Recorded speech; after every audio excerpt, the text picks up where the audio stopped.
आज बाळासाहेब ठाकरे यांच्या प्रतिनिधी आहे त्या ठिकाणी संस्थळावर जाऊन अभिवादन करताय. आपण शिवसेनेत बाळासाहेबांना आज आदरांजली वाहण्याचे महाराष्ट्राच्या विविध भागांमध्ये कानाकोपऱ्यांमध्ये विविध कार्यक्रमांचे आयोजन केलेले आपण पाहताय. या ठिकाणी सुद्धा बाळासाहेबांना आदरांजली देण्याकरता एवढे सर्व शिवसैनिक जमलेले आहेत. उपमुख्यमंत्री एकनाथ शिंदेसाहेब थोड्याच वेळात या ठिकाणी येणार आहेत. बाळासाहेबांचं स्थान हे आमच्या आयुष्यात फार वेगळं आहे. बाळासाहेबांनी आम्हाला शिकवलं चालायला आणि या महाराष्ट्रामध्ये आज शिवसेनेची सत्ता आहे. बाळासाहेबांचा आशीर्वाद कायम आमच्या पाठीमागे आहे.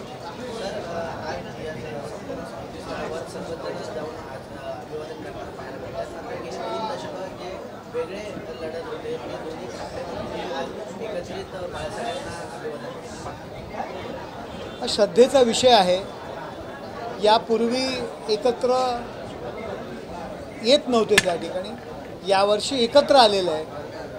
त्याच्यामागची कारणं किंवा त्याच्यामागचं स्पष्टीकरण, त्याच्यामागची प्रतिक्रिया तेच देऊ शकतात की यापूर्वी का नाही आले आणि आता का आले. याविषयी आम्ही काय प्रतिक्रिया देणार.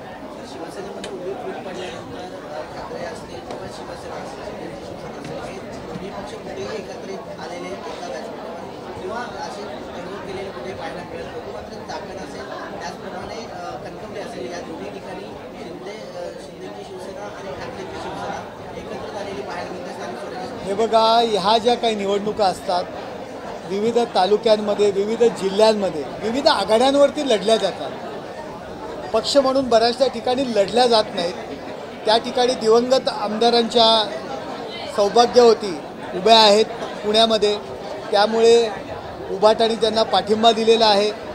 मालवणमध्ये स्थानिक आघाडी म्हणून एकत्र आलेले आहेत. त्या त्या कार्यकर्त्यांच्या निवडणुका असतात आणि त्या त्या ठिकाणच्या परिस्थितीनुसार ते एकत्र आलेले असतात.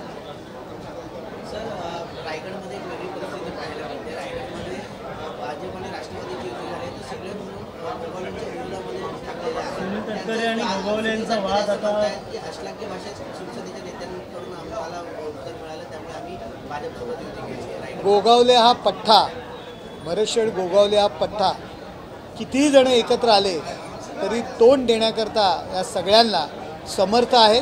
छत्रपती शिवाजी महाराजांच्या पदस्पर्शाने पावन झालेल्या रायगड भूमीतला हा पट्टा आहे आणि तो त्यांना तोंड देणार. सर, सत्ता 25 वर्ष मात्र काही केलेलं नाहीये. स्वतःचं धरण नाहीये, कचऱ्याचं देखील मोठ्या प्रमाणात. बघा, जितेंद्र आव्हाड एवढे घाबरलेले आहेत. त्यांचा जो काय अस्त चाललेला आहे, म्हणजे त्यांच्याबरोबरच्या माणसाला जेव्हा आपण फोन करतो तेव्हा त्यांना विचारावं लागतं, आज तू नक्की आहेस ना जितेंद्र आव्हाडांकडे का दुसरीकडे गेला आहे. एवढी परिस्थिती आहे. आमचे नगरसेवक कळव्यामध्ये त्यांना एवढे घाबरलेले आहेत की त्यांचं कुटुंब त्यांच्याविरुद्ध त्यांना उतरावं लागलेलं आहे. त्यामुळे जितेंद्र आव्हाडांची परिस्थिती काय, उभे राहिले तरी थरथर कापतात, ही त्यांची परिस्थिती आहे. त्यामुळे जितेंद्र आव्हाड काय करतात किंवा काय प्रतिक्रिया देतात त्यावर आमचं अस्तित्व नाही. त्यांची अस्तित्वाची लढाई आहे. महाविकास आघाडीची त्यावेळी ज्यावेळी बैठक असते, जितेंद्र आव्हाड हे माजी मंत्री होते, सद्यस्थितीला आमदार आहेत, ज्यांचा एकही नगरसेवक नाही, जे आता आमदार खासदार नाही, त्यांच्यानंतर ह्यांना स्थान असतं. एवढी वाईट परिस्थिती जितेंद्र आव्हाडांवरती आले. त्यांनी काय आमच्यावर टीका करावी. त्यांनी आधी स्वतः जे थरथरत आहेत ते स्थिर उभं राहता येतं की नाही ते पाहावं, मग आमच्यावर टीका करा.